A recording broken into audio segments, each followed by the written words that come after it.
समृद्धी महामार्गावर पुन्हा ट्रक थांबायला सुरुवात. अपघाताची वाढली शक्यता, प्रशासनाकडून कारवाईची गरज.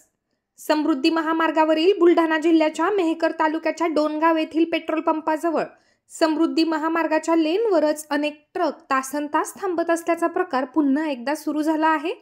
या ठिकाणी अवैध दारू विक्री होत असल्याने ट्रक चालक थांबत असल्याचे निदर्शनास आले होते आणि काही महिन्यांपूर्वी पोलिसांनी कारवाई करत हा प्रकार बंद केला होता. मात्र पुन्हा एकदा आता हा प्रकार सुरू झाल्याने अपघाताची शक्यता वाढली आहे. त्यामुळे प्रशासनाने आता यावर कडक कारवाई करणे गरजेचे झाले आहे.